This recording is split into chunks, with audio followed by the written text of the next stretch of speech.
Cinema வளர்ச்சிட்டு இருக்காங்க அப்படின்னு சொல்லி வடிவேல் ஒரு கருத்து முன் வச்சாரு. அது ஏற்புடையதா? என்ன நடவடிக்கை எடுக்க போறீங்க? ஏங்க நான் ஒரு விஷயம் நான் சொல்கிறேன். இப்போ நான் வடிவேல் அண்ணன் சொல்லியிருக்காருன்னா அவர் பாதிக்கப்பட்டார் இல்லையோ, சக நடிகைகள் பாதிக்கப்பட்டாருன்னு அவர் குரல் கொடுத்துருக்காரு. இப்போது இந்த வீடியோ பார்த்துட்டு இருக்கவர் தான் அடுத்தது இன்னொரு வீடியோ போடுவார்.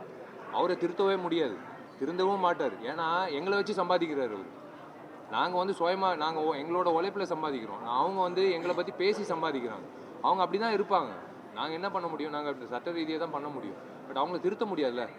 அதான் இல்லை, விமர்சனங்கள் வரலாம். விமர்சனங்கள் தான் கலைஞனை வளர வைக்கும். அது அறிவு ரீதியாக உணர்ச்சி இது இல்லாமல் அந்த துறையை பற்றி நல்லா தெரிஞ்சவங்க பேசினா அது நாங்கள் வளர்கிறதுக்கும் நல்லாயிருக்கும். இன்றைக்கி விமர்சிக்கப்பட வேண்டிய பல விஷயங்கள் நம்மளை சுற்றி நடக்குது. ஆனால் திரும்பி விமர்சன சினிமா மேலே அது ரொம்ப மூன்றாதாரமாக வைக்கிறது தான் எங்களுக்கு மனசு கஷ்டமாக இருக்குது.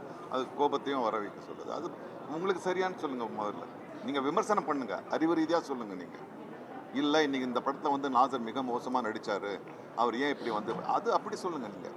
நீங்கள் அதை சொந்த வாழ்க்கையில் கொண்டு போய் படுக்கை அறைக்கு கொண்டு போய் அப்படியெல்லாம் அது எங்களுக்கும் உதவாது, உங்களுக்கு உதவ என்ன வருது. அறிவுபூர்வமான விமர்சனங்கள் மீடியாவில் இருக்கவங்க யாரும் செய்யுது. சோசியல் மீடியா தனியார், ஒரு பேப்பரோ டிவியோ யாருமே அதை பண்ணுறது இல்லை. சோசியல் மீடியா தனியார் நடத்துறவங்க தான், அவங்க மேலே தான் அதுதான் அதில் சட்டத்தில் ஒன்றும் பண்ண முடியாதுன்றதுனால தான் அப்படி ஆக்ஷன் இப்போ எடுக்க ஆரம்பிச்சிருக்காங்க. லீகல் அதுக்கு ஒரு ரூல்ஸ் வந்துருக்கு. வணக்கம், நான் உங்கள் யூடியூபர் இட்டிஸ் பிரசாந்த் பேசுகிறேன். அண்ணன் வடிவேல் பார்த்தீங்கன்னா நடிகர் சங்க அந்த மீட்டிங்கில் சில விஷயங்கள் பேசியிருக்காரு. ஒன்று என்ன பேசியிருக்காங்க அப்படின்னா, தனி மனித விஷயங்கள் பற்றி, நடிகர்களை பற்றி பார்த்தீங்கன்னா யூடியூப் சேனல்கள் 10 பேர் சேர்ந்துட்டு பயங்கரமாக அவதூறு பரப்புகிறாங்க.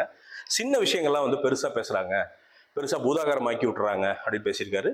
இன்னொரு விஷயம் என்ன பேசுகிறாங்க அப்படின்னா, இதே 10 யூடியூபர்கள் சேர்த்துட்டு நடிகர்களே பார்த்தீங்கன்னா யூடியூபர்களுக்கு காசு கொடுத்து ஒரு படத்தை கீழே கொண்டு வரணும் அப்படிங்கிறக்காண்டி எதிரி படத்தை கொண்டு வர்றதுக்கு காசு கொடுக்குறாங்க. இதுக்கெல்லாம் போர்க்கால முறையில் நடவடிக்கை எடுக்கணும் அப்படின்னு வடிவேல் அண்ணன் பேசியிருக்காங்க. இதில் சில விஷயம் உடன்படுறேன், சில விஷயம் நம்ம உடன்படலை.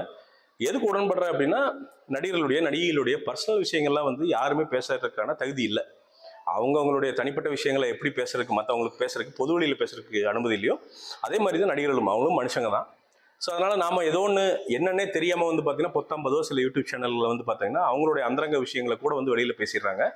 அது என்ன சரி தவறுன்னு தெரியறதுக்குள்ளேயே மக்களுக்கு ஒரு ஜட்ஜ்மெண்ட்டுக்கு போயிடுது. அதனால் சீரழிந்த நடிகர் வாழ்க்கை நிறைய இருக்குது. ஸோ இது கண்டிப்பாக நம்ம ஏற்புடையது கிடையாது. அவர் சொல்கிற விஷயத்தில் நம்ம உடன்படுறோம். அந்த மாதிரி